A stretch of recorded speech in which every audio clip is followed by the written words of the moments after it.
নতুন বছরের সূচনায় নবব্যারাকপুর পুরসভার 15 নম্বর ওয়ার্ডে দৃষ্টিনন্দন সুখসায়র উদ্যানের উদ্বোধন করলেন রাজ্যের অর্থমন্ত্রী ও বিধায়ক চন্দ্রিমা ভট্টাচার্য। বুধবার সন্ধ্যায় 6 নম্বর ঝিল সংলগ্ন এই উদ্যানের উদ্বোধনী অনুষ্ঠানে তিনি পরিবেশ সচেতনতার গুরুত্ব তুলে ধরে বলেন, পরবর্তী প্রজন্মের জন্য সুস্থ পরিবেশের দায়িত্ব আমাদেরই।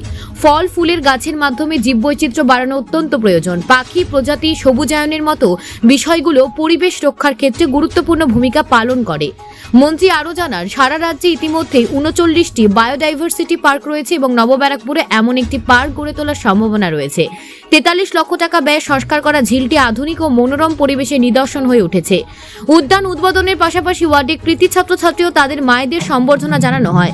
দুস্থদের মধ্যে শীতবস্ত্র বিতরণ ও এলপিটি মিউটেশন শংসাপত্র প্রদান করা হয়।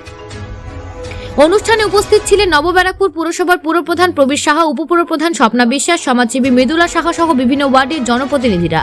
উদ্বোধনের আগে মন্ত্রী চন্দ্রিমা ভট্টাচার্য পূর্ব সিকিমের দুর্ঘটনায় নিহত শাসমল পরিবারের বাড়িতে গিয়ে সমবেদনা জানান এবং তাদের পাশে থাকার আশ্বাস দেন।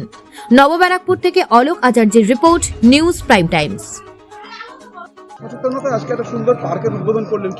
খুবই সুন্দর একটা এইখানে সুখসায়র উদ্যান হয়েছে এবং এটা পরিবেশ সচেতনতার একটা নিদর্শন, দৃষ্টান্ত।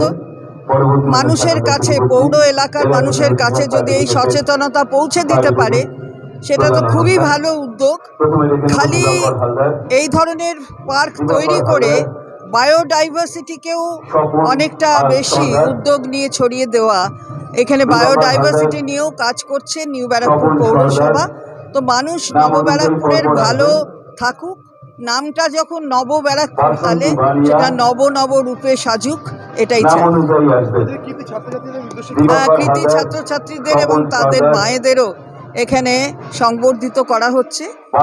এটা তাদের একটু স্বীকৃতি দেওয়া, মানে হচ্ছে আগামী দিনের পথ চলাকে আরো সুগম করে, সেই কাজটা নবব্যারাকপুর পৌরসভা করছে।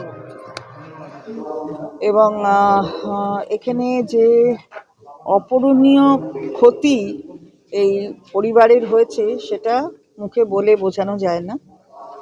ছেলেটি হাসপাতালে আছে এবং সেখানে যাতে তাড়াতাড়ি সুস্থ হয়ে যায় সেই দিকে সবাই নজর রাখছে।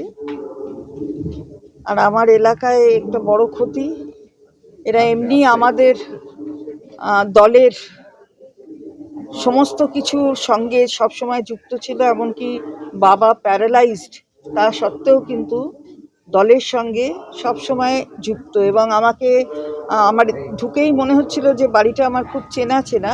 আমাকে আমার সতীর্থরা বললেন যে আমি এখানে যখন প্রথম আসি 11 সালের, তখন এখানে মিটিংটা করেছিলাম এই বাড়িতে। এবং এটা একটা বড় কি বলবো দুর্ঘটনা, যার কোনো মানে ব্যাখ্যা দেওয়ার কোনো জায়গা নেই আর কি। খুব সুস্থ হয়ে উঠুক তাড়াতাড়ি। এবং ওর মামাতো ভাইয়ের স্ত্রীও ওই হাসপাতালে রয়েছে। বাচ্চাটি, মামাতো ভাইয়ের বাচ্চাটি বেঁচে গেছে কোনো মতে, কারণ ওকে বাইরে বার করতে পেরেছিল, ঠেলে ফেলে দিয়েছিল। কিন্তু ওর সাথেও আমি কথা বললাম, কারণ ওকে রিলিজ করে দিয়েছে হসপিটাল। তারও অনেক মাথায় 16-17টা স্টিচ হয়েছে, হাত ভেঙে গেছে, কিন্তু ওকে রিলিজ করে দিয়েছে। এখন হয়তো হসপিটালাইজ থাকা মানে থেকে চিকিৎসার দরকার নেই তাই। কিন্তু ও এত বড় একটা দুর্ঘটনা সামনে দেখেছে এবং বাচ্চাটাকে ওর মর্মান্তিকভাবে চলে যেতে দেখেছে, ওর ভাইয়ের বাচ্চাকে। ও খুবই আপসেট হয়ে গেছে, খুবই কাঁদছিল। আপনার পুরো প্রধানের উপর আস্থা আছে পরিবারে, সরকারিভাবে কি রকম? না, আপনি সরকারিভাবে বলছেন কি করে, এটা আমি তো বুঝতে পারছি না। তাহলে এটা এরকম করে বলা যায়, সরকারিটা বলা যায় এরকম? এমন কিছু তো আমি বলতে পারি না যেটা মানে ওরকম ভাবে বলা যায় না। কিন্তু আমরা আমাদের দলের পক্ষ থেকে পাশে আছি।